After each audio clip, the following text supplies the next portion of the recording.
Imagine moving into a quiet family home, only to realize you were never truly alone. For months, this Oregon family kept hearing scratching above their ceiling.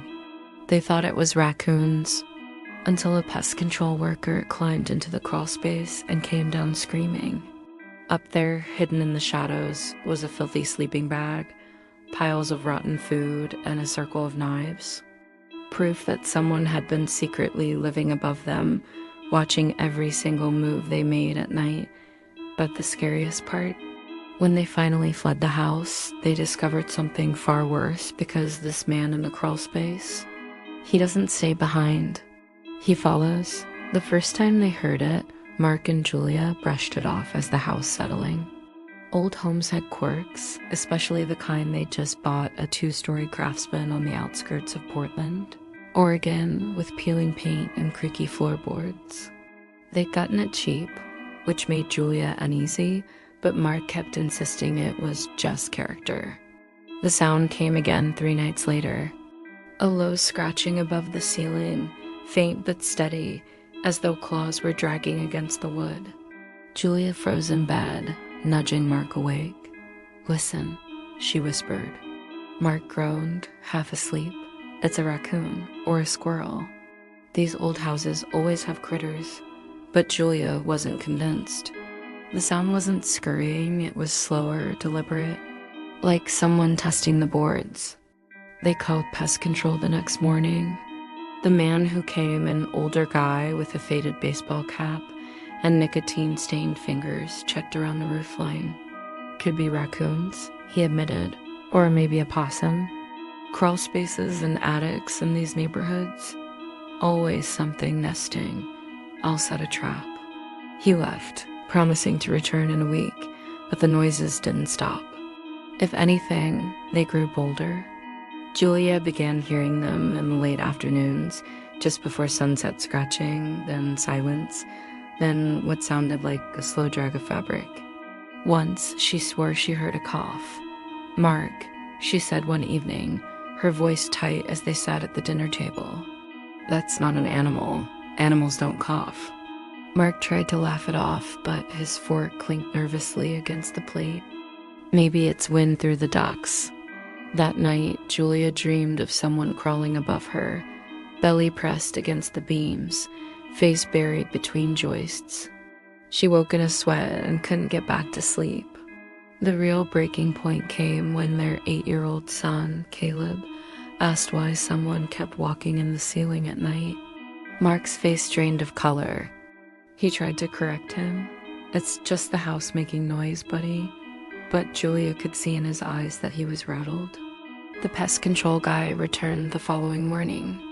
He carried his ladder around back, popped it under the small crawlspace hatch above the laundry room, and grunted as he pushed himself inside.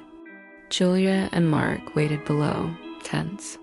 For a moment there was only silence, then the muffled sound of him shifting beams, and then a scream. It was sharp, guttural, filled with panic. The man scrambled down the ladder so fast he almost broke his neck. His face was gray, his chest heaving. "What the hell is it?" Mark demanded. But the pest control man only shook his head, fumbling for his phone. His hands trembled so badly he dropped it. Julia bent to pick it up, and when she looked up, she saw his eyes.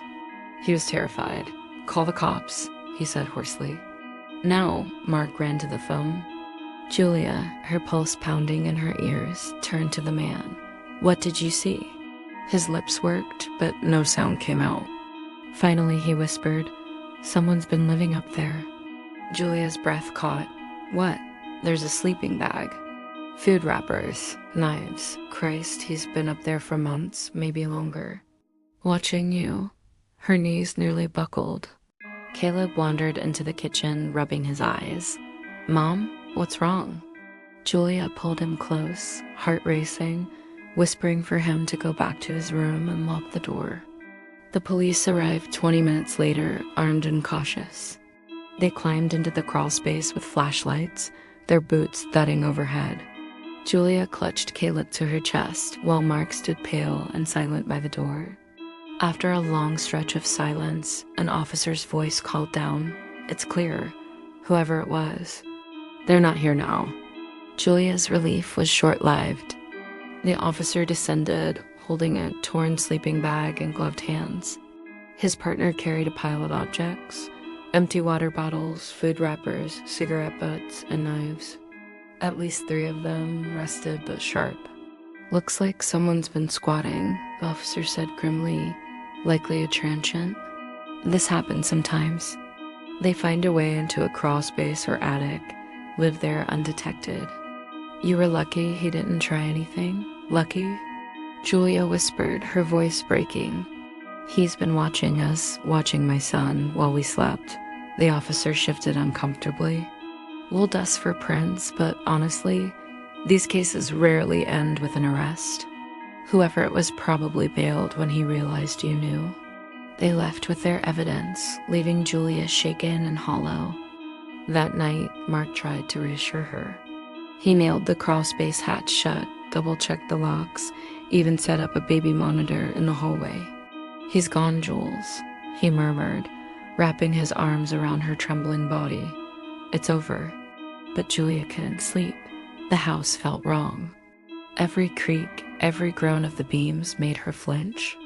She kept seeing the pest control man's horrified eyes, hearing his broken whisper, "He's been up there, watching you." At 3:12 Julia sat up in bed. She heard it again. Not scratching, breathing. Long, slow, deliberate breaths directly above her head. Mark didn't believe her at first. She shook him awake, whispering frantically, "He's still up there, Mark. I swear to God, I heard him breathing." Mark rubbed his face, groggy. "Julia, stop.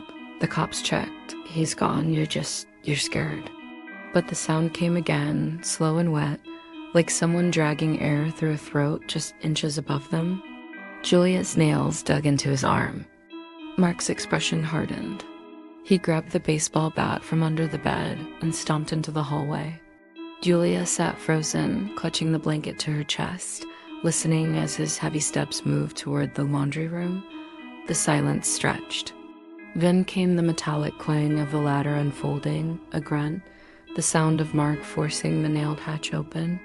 Julia could hear him muttering, climbing inside. And then nothing. The silence dragged on so long, Julia thought she would scream. She couldn't stand it. She had to go after him. She slipped from the bed, careful not to wake Caleb, and crept down the hall. The ladder was open, the crawlspace hatch hanging like a mouth. The dark above seemed endless. "Mark?" she whispered. No answer. Her heart pounded. The house groaned. Somewhere in the dark, something shifted. Then finally Mark's voice. "It's empty." Relief crashed over her like a wave, but it didn't last. He climbed down, his face pale, sweat on his forehead. "Julia, there's something wrong up there." She swallowed. "What do you mean?" "I thought I saw..." He stopped, shaking his head. "Never mind. It's nothing. Just insulation and garbage. But it smells wrong, like meat." Julia gagged at the word. She grabbed his hand. "Please, we have to get out of this house. Tonight." But Mark squeezed back, forcing a smile that didn't reach his eyes. "No, Jules, we're not running. He's gone. It's over." She wanted to believe him. She tried. But over the next days, things grew worse. One morning, Julia found the kitchen window cracked open, even though she knew she had locked it. A fork went missing. Caleb's toys were rearranged in his room, small changes only she seemed to notice. And then there was the smell. It came and went, sour and metallic, drifting down from the ceiling vents. Julia scrubbed, sprayed, lit candles, but the odor always returned. Caleb complained too. "Mom, he's watching me again," he said one night, clutching his stuffed bear. Her throat tightened. "Who, honey?" "The man in the ceiling." Mark insisted Caleb was dreaming, but Julia couldn't dismiss the hollow fear in her son's voice. That weekend, she bought a cheap baby monitor camera and set it in the laundry room, pointed directly at the crawlspace hatch. She left it recording overnight. The next morning, she sat at the kitchen table, bleary-eyed, watching the footage. Hours of stillness, just grainy black and white footage of the ceiling, and then at 2:47 mm movement, the hatch shuddered. Slowly, so slowly, it lifted from the inside. A hand emerged, thin, pale, veins black against the skin. Long nails scraped against the wood as it reached down the ladder. Julia's stomach dropped. The camera shifted slightly as if someone had noticed it. The hand retreated, and then, frame by frame, she saw a face. Just for a second, gaunt, hollow eyes staring directly into the lens. Lips cracked and smiling, the feed went dark.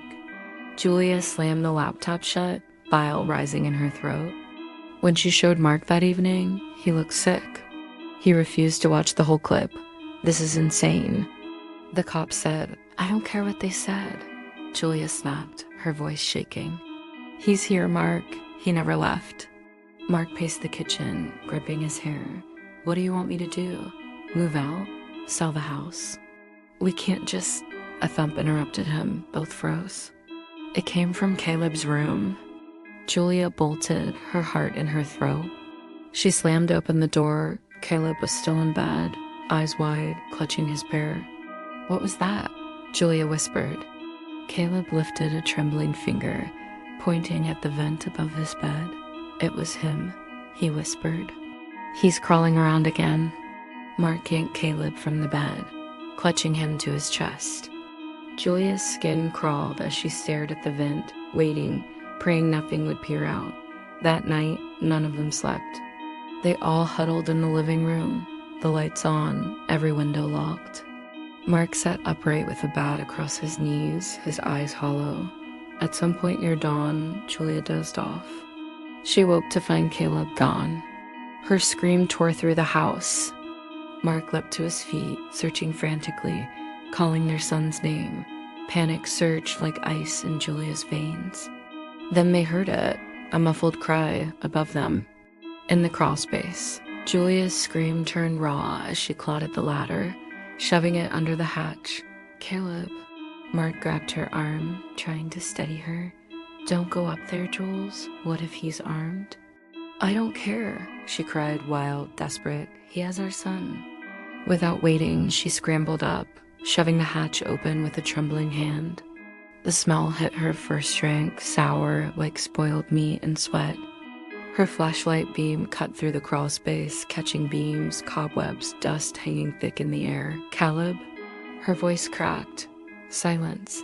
She pushed herself inside, her palms scraping rough wood as she crawled forward. The flashlight wobbled, her breath coming fast, too loud. Every inch felt like a coffin. Behind her, Mark clambered in, his back clanking against the beams. "Stay close," he whispered. The space stretched out like a maze, narrow tunnels between beams, every shadow a threat. Then a sound, a soft whimper. Julia's heart lurched. She swung the flashlight toward it and froze. There was Caleb, curled into himself, pressed against a beam, eyes huge and wet. His bear was clenched in his arms, his lips trembling. "Mommy," he whispered. She crawled faster, scooping him into her arms, tears burning her eyes. "I've got you, baby. I've got you." But then she saw it, just beyond where Caleb had been sitting, the sleeping bag. Up close, it was worse than she'd imagined. Stained, foul, the fabric torn through with holes. Scattered around it were wrappers, cigarette butts, rusted cans, and the knives, dozens of them. Small hunting blades, kitchen knives, even a serrated saw, all arranged in a perfect circle. Julia's stomach flipped. Mark hissed behind her. He's been living here the whole time, and then footsteps. From deeper in the crawlspace. Julia snapped her flashlight toward the sound. For just a second, the beam caught him.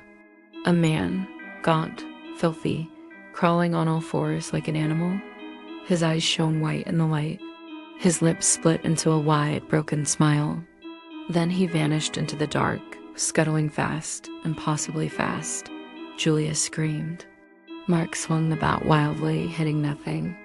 The sound of movement echoed through the beams behind them, then above, then beside, as though the man were everywhere at once. "Go," Mark bellowed, shoving Julia toward the hatch. "Get Caleb out now." She clutched her son and scrambled, knees bruising, heart thundering. She could hear Mark shouting behind her, wood splintering as the bat connected with something.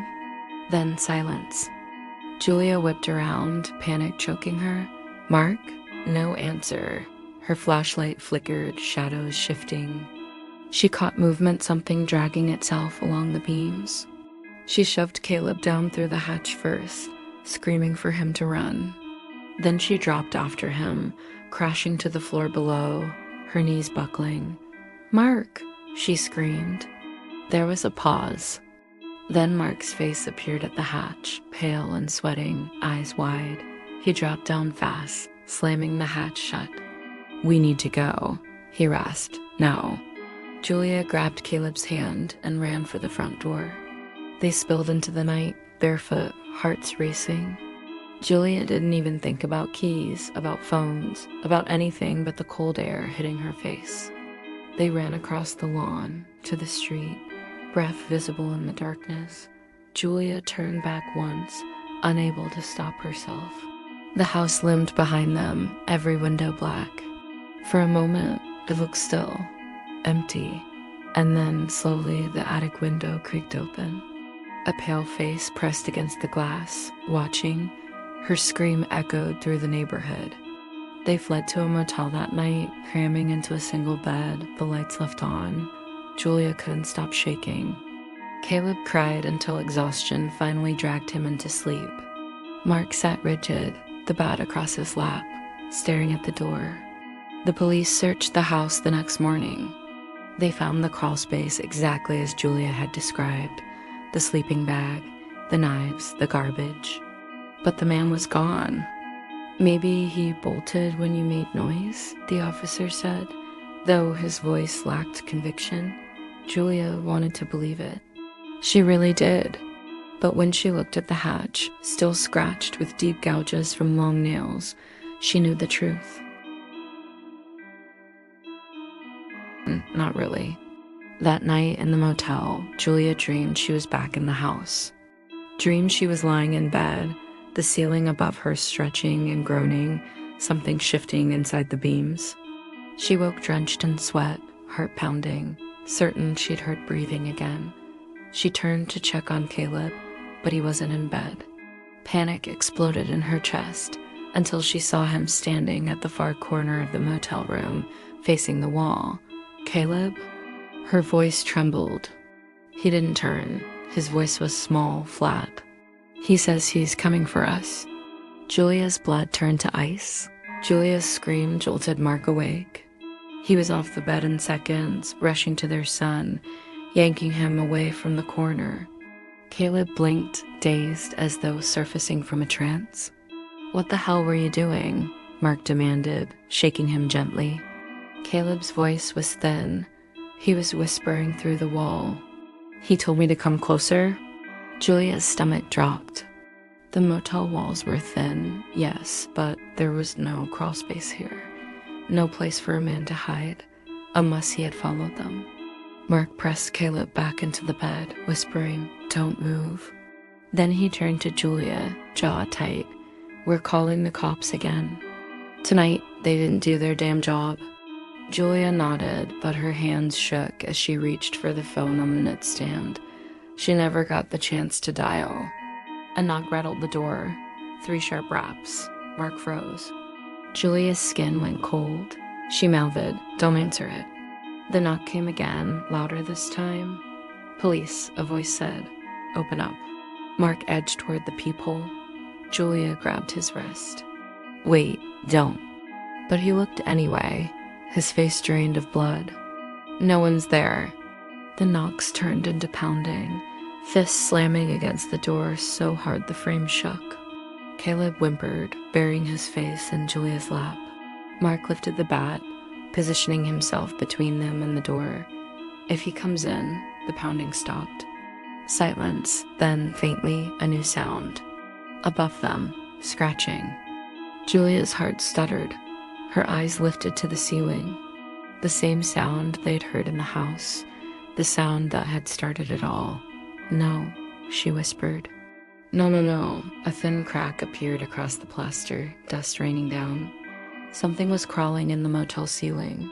Mark yanked Julia and Caleb up. Car, now. They bolted, grabbing nothing, sprinting into the cold night. Julia's feet slapped against the pavement as they piled into the car. Mark fumbled with the keys, cursing under his breath. Finally, the engine roared to life. He tore out of a parking lot, tires screeching, Julia clutching Caleb against her chest. Behind them, Julia saw the motel window. For just a second, she swore she saw a pale hand press against the glass. They didn't stop driving for hours. By dawn, they'd reached Mark's sister's house 2 towns over. She took one look at their wild eyes and shaking hands and didn't ask questions. For a while, it seemed safe. They stayed there a week, never going back to their own house. The police reported nothing, no sign of forced entry, no suspects. The crawlspace remained empty, but Julia couldn't shake the feeling. The whisper in Caleb's voice, the face in the window, the scratching in the motel ceiling, and Caleb changed. He stopped sleeping through the night. He would sit up in bed, eyes glassy, mumbling under his breath. Julia leaned close one night and heard him whispering numbers, over and over. 4, 7, 4. 7. She shook him awake, but he only stared at her blankly before rolling over. Mark brushed it off as trauma, nightmares. But Julia knew better. Caleb wasn't alone in those moments. Something else was speaking through him. One night, she woke to find him gone again. Panic flared, and she raced through the house, heart hammering. She found him in the laundry room, standing on a chair, tiny hands reaching for the ceiling vent. "Baby, no." She cried, pulling him down. Caleb sobbed, thrashing. "He says I have to. He says he's waiting for me up there." Julia clutched him, tears spilling down her face. She knew then it wasn't the house. It wasn't even the crawlspace. It was him. And he wasn't letting go. The next morning, Julia packed bags. She didn't care where they went across the country, across the world. They couldn't stay, but as she zipped the suitcase, a foul stench filled the room. That same metallic, rotten odor. She turned slowly. The closet door was ajar. Her skin crawled. With shaking hands, she pulled it open. Inside, piled against the wall, was the filthy sleeping bag. The wrappers. The knives. Her scream tore through the house. Mark came running, froze when he saw, his face white with horror. "He's here," Julia choked. "He followed us. He never left." And then from deep inside the walls, a laugh. Low, guttural, patient, Mark grabbed the bat. Julia clutched Caleb. They backed away as the walls around them groaned. The sound of something crawling, shifting, pressing against the plaster. The last thing Julia heard before she ran was her son's small, trembling voice. "He says the crawlspace is everywhere." The end.